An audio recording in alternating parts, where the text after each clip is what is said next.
প্রতিটা মানুষেরই চাওয়া হচ্ছে প্রতিটা দিন সুন্দর কাটুক, ভালো কাটুক। আর এই চাওয়াটা পূরণ করতে হলে কিন্তু আপনাকে কষ্ট করতে হবে। আপনার জীবনটাকে একটা নিয়ম মাফিক কাজ ধারার মধ্যে নিয়ে আসতে হবে। আপনি সকাল থেকে কি কাজ করে শুরু করবেন এবং রাতে ঘুমানোর আগ পর্যন্ত আপনি কি করবেন সেই নিয়মটা আপনাকে ফলো করতে হবে।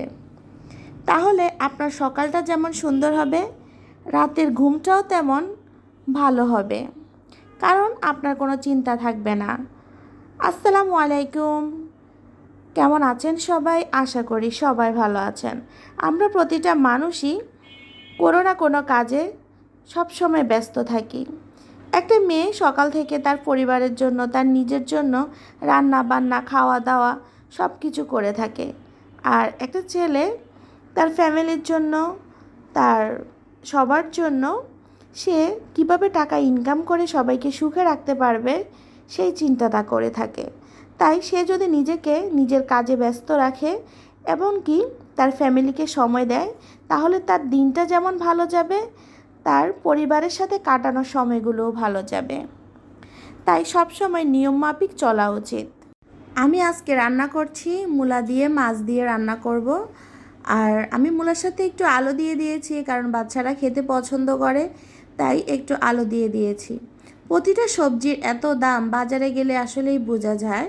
আমি আমার বাচ্চার স্কুলের সামনে থেকে একটা সবজির দোকান থেকে সবজি নিয়ে আসি মাঝে মধ্যেই। যখনই আমার মনে হয় যে সবজিটা একদম ফ্রেশ, তখন আমি এভাবে সবজিটাকে কিনে নিয়ে আসি, তারপর রান্না করি।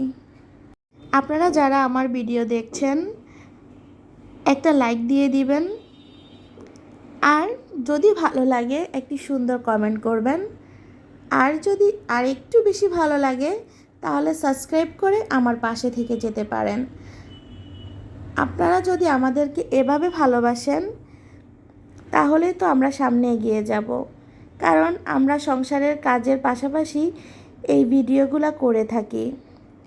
আপনারা যদি আমাদেরকে ভালোবাসেন, আমাদেরকে একটু সময় দেন আপনাদের মূল্যবান সময় থেকে, তাহলে অনেক উপকৃত হব। সবাই আমাদেরকে এভাবে ভালোবাসবেন। একটা ভিডিওর পিছনে না অনেক কষ্ট থাকে। আর যখন আমরা ভিডিও করি তখন কিন্তু আমাদের যে কাজটা আমরা 1 ঘন্টায় করতে পারি, সেই কাজটা আমাদের কিন্তু 2-2.5 ঘন্টা লেগে যায়। কারণ ভিডিও করা কিভাবে করতে হবে সব কিছু মিলিয়ে আমাদের অনেক সময়ের প্রয়োজন হয়। আপনারা যদি এভাবে আমাদেরকে সাপোর্ট করেন, ভালোবাসেন, তাহলে আমরা আর একটি নতুন ভিডিও করতে উৎসাহ পাই। আপনাদের যদি ভালো লেগে থাকে তাহলে অবশ্যই শেয়ার করে পাশে থাকবেন। আমি এখানে সব রকমের মশলা দিয়ে তারপর মূলাটাকে কষিয়ে নিচ্ছি।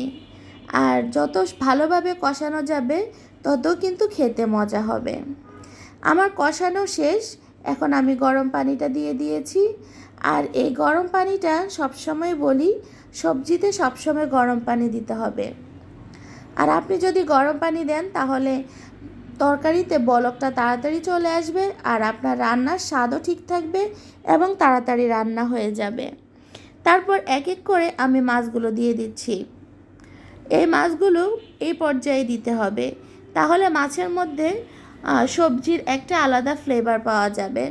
তাই আমি সবসময় এভাবে মাছগুলো দিয়ে দেওয়ার চেষ্টা করি। ছোট ছোট এই টিপসগুলো ফলো করলে কিন্তু আপনার খাবারটা অনেক বেশি মজা হবে। আর এভাবেই খাবার মজা হয়। খাবার হচ্ছে আল্লাহর দেয়া নিয়ামত, আর সেই নিয়ামতটাকে সুন্দরভাবে পরিবেশন করা আমাদের প্রতিটা মেয়ের কর্তব্য। তার পরিবারকে একটি মজাদার খাবার পরিবেশন করা। তাই সবসময় চেষ্টা করবেন একটু সুন্দরভাবে রান্না করার। আর আমরা প্রতিটা মেয়ে এভাবেই করে থাকি। তারপর বিকালবেলায় একটু দই খেয়ে নিলাম বাচ্চারা সহ। আপনাদের ভাইয়া বাসায় ছিল না, আমরা বাচ্চারা সহ দই খেয়ে নিলাম। দইটা বাচ্চাদের খুবই পছন্দ, আর এমন দই খুবই মজা লাগে। আমার বাচ্চাদের তো অনেক পছন্দ। আপনাদের কার কার এমন দই পছন্দ অবশ্যই কমেন্টে বলে যাবেন কিন্তু। আর সবাই আমাদের জন্য দোয়া করবেন। সবাই ভালো থাকবেন। আল্লাহ হাফিজ।